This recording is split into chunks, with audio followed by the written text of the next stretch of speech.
नमस्कार दोस्तों, मैं राहुल चौहान आइर इंडिया से। आज 28 दिसंबर 2023 को सरकार द्वारा उड़द और तुअर इंपोर्ट अगले वित्तीय वर्ष की समय सीमा 1 वर्ष बढ़ाए जाने की बात पर चर्चा करूंगा।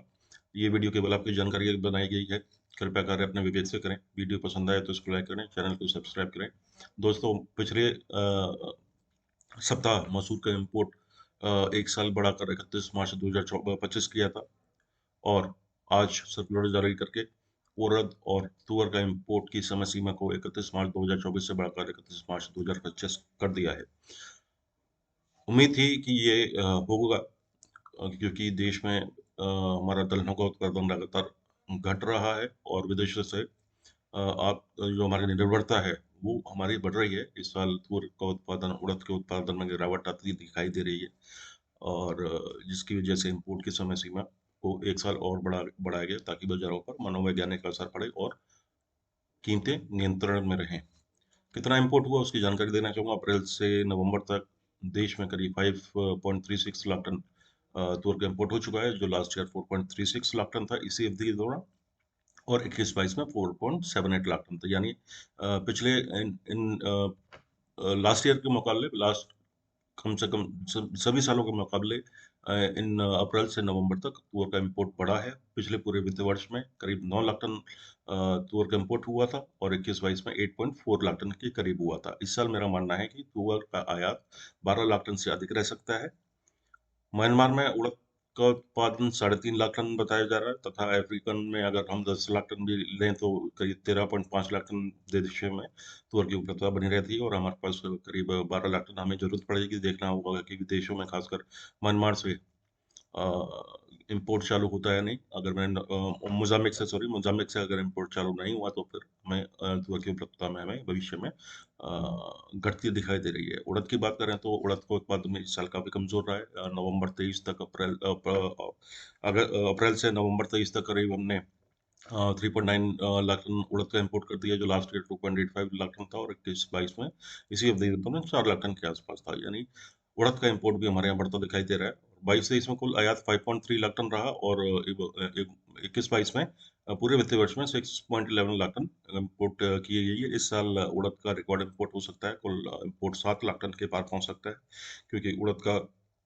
उत्पादन घटा है और विदेशों में केवल उड़द जो है हमारी म्यांमार से आती है। म्यांमार में इस साल 6 से 6.5 लाख टन उड़द का उत्पादन बताया जा रहा है। तो कुल मिलाकर आगे चलकर उड़द की उपलब्धता कमजोर पड़ सकती है। सरकार द्वारा ये कदम जो उठाया गया उपभोक्ताओं की ओर देखें तो ये अच्छा कदम है, क्योंकि उपभोक्ताओं को कम दाम पर दालें मिलेंगी। बट किसानों की अगर बात करें तो किसानों के लिए ये अच्छा अच्छा निर्णय नहीं है, क्योंकि किसान ही सीधे तौर पर इससे प्रभावित होते हैं। जो मंडियों में फसल आती है उस टाइम कीमतें कम होती हैं, तो किसानों को प्रॉपर भाव नहीं मिल पाते। किसानों को मतलब अगर आप देखें तो पिछले 5 वर्षों में किसानों ने दलहनों का एरिया लगभग घटाया है। सभी दलहनों के उत्पादन में गिरावट देखी गई है। इस साल चना का एरिया भी घटा है, मसूर का थोड़ा सा बढ़ा है, और उड़द और तुअर का एरिया भी लास्ट ईयर से घटा है। उत्पादन भी कमजोर दिखाई दे रहा है।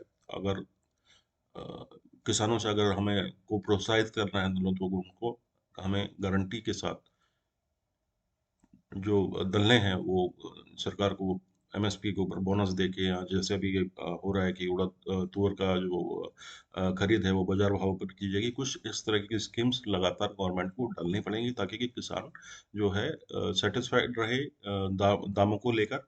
और एमएसपी के ऊपर लास्ट पहले भी कई बार एमएसपी के ऊपर बोनस दिया जा चुका है। इस साल भी हमें सरकार को उड़द हो, मूंग हो, तुअर जो भी दाल है सब पर एमएसपी के ऊपर बोनस देना चाहिए, ताकि किसानों का कॉन्फिडेंस बढ़े और हम लोग जो है एक अच्छा उत्पादन बने देश में। और जहाँ तक एरिया की बात है, एरिया मुझे हमें लगता है कि अब एरिया चाहे वो दलहन हो, गेहूं हो, चावल हो, मसाले हों, सबका एक सैचुरेशन लेवल एक आ चुका है एरिया का। हम उम्मीद नहीं कर सकते कि किसी का एरिया इतना बढ़ जाए या किसी फसल का घट जाए। अब एक सैचुरेशन लेवल पर हमारा एरिया आ चुका है। हमें ज़रूरत है प्रति हेक्टेयर उत्पादकता हमारी कैसी बढ़ाई जाए, शॉर्ट टर्म क्रॉप्स कैसी आए, और जो भी आधुनिक होता है। बाज़ारों की अगर बात करता हूँ, व्यापारियों की बात करें तो ये सभी को उम्मीद थी कि इस तरह का कदम उठाया जाएगा और समय से पहले उठाया जाएगा। लास्ट ईयर भी करीब दिसंबर में भी ये एक्सटेंशन आ गया था और इस साल भी दिसंबर के आसपास एक्सटेंशन आ चुका है। सरकार एकदम सक्रिय है और एक एक ऐसे प्राइवेट कंपनी या प्रोफेशनल्स की तरह काम कर रही है बाज़ारों में ताकि कीमतें नियंत्रण में रहें और उपलब्धता बनी रहे। किसानों के लिए ये मैं अच्छा फैसला नहीं मानता और व्यापारियों के लिए जो कारोबारी हैं, दलाल कारोबारी हैं, जो लाखों करोड़ रुपए अपना सेटअप में लगा चुके हैं, उनको भी इस चीज़ को लेके परेशानी होती है। ये वो उनका प्लांट जो है वो उस एरिया के यहाँ जहाँ से भी वो माल लेते हैं उसके हिसाब से वो उसको बनाते हैं। तुअर का मटर का हर एक के लिए अलग प्रक्रिया होती है प्रोसेसिंग की, तो उसमें जो प्राइवेट मिलर्स हैं उनको थोड़ा उपलब्धता कमज़ोर बैठ सकती है इन दालों की। कुल मिलाकर उपभोक्ताओं की बात करूँ तो ये एक अच्छा स्टेप है और जिससे दलों की कीमतों को नियंत्रित रखा जा सकता है। भविष्य की अगर बात करें तो जब तक इलेक्शंस हैं, हमें लगता नहीं कि सरकार किसी भी प्रकार का जोखिम किसी भी कमोडिटी में, चाहे वो दाल हो, तेल हो, चीनी हो, गेहूँ हो, चावल हो, उसका वो ले पाए अपना कि कीमतें बढ़ें। दोस्तों वीडियो पसंद आए वीडियो को लाइक करें, चैनल को सब्सक्राइब करें। अगर आपको अच्छी जानकारी लगी है तो कमेंट ज़रूर करें ताकि हमें पता लगे कि हमें कहाँ सुधार की आवश्यकता है। धन्यवाद दोस्तों, नमस्कार।